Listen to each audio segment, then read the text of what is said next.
In this session, I want to talk about how we can avoid misusing artificial intelligence in assessments. Now, you're probably familiar with tools like ChatGPT and Copilot that allow users to generate text.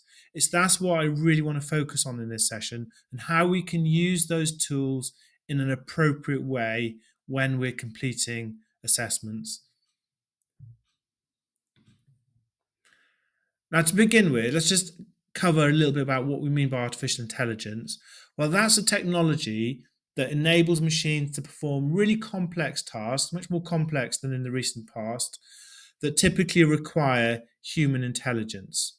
Now, we're using AI in all sorts of aspects of our lives, including in voice assistants, including for characters and bots in video games, for web searching. We're using AI in recommendation systems. We're using it for facial recognition on our smartphones. And of course, we're using it in chatbots as well.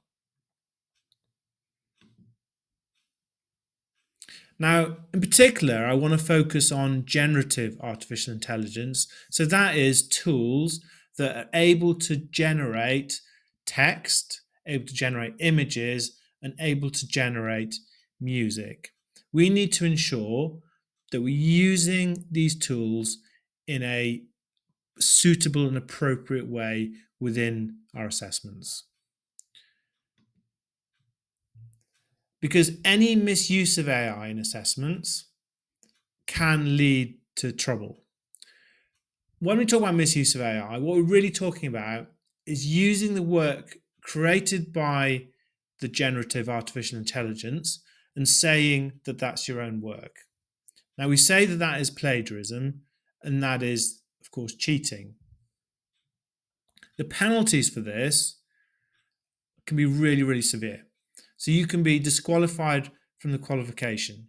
You can lose all the marks for the assessment that you've cheated on. So it's really important to make sure you understand the rules when it comes to the use of artificial intelligence. Now, whether you can use AI in assessment really depends on the course that you're studying for, and you will need to speak to your teacher specifically about that particular course. But there are some general principles that we can follow. So you can use AI generally for researching and gathering information. You can use it to generate ideas. You can use it to check your spelling and grammar. But one thing it should never do is replace your own work.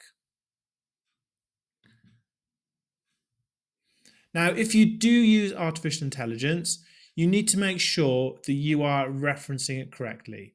So you need to specify the tool that you used, the date you used it on, explain how it was used to help you write your assessment. You need to include a screenshot of the prompt you used, so that is what it is that you typed in. And you need to also include a screenshot of the generated output. Let's just have a look at an example of this. So in this scenario, the tool that's been used is ChatGPT. The date is there as well. And then there's a little explanation of how it was used. So it's saying that it was used to help research and write a section on algorithms. And then it's got the prompt used. So what is an algorithm? Then it's got a screenshot of the prompt. And it also has the generated text output as well as a screenshot.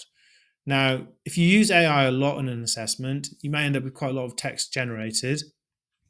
So probably a good idea would be to put this maybe in the appendix of any assessment that you submit.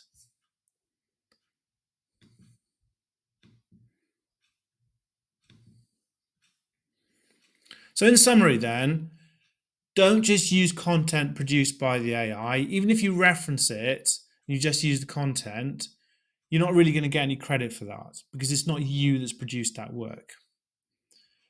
There are severe penalties if you misuse artificial intelligence in assessment. Now, exam boards will be looking out for this. They'll be aware that this tool is around, and they'll be looking to make sure that students have not misused it. And also, if you do use artificial intelligence, make sure you reference it properly.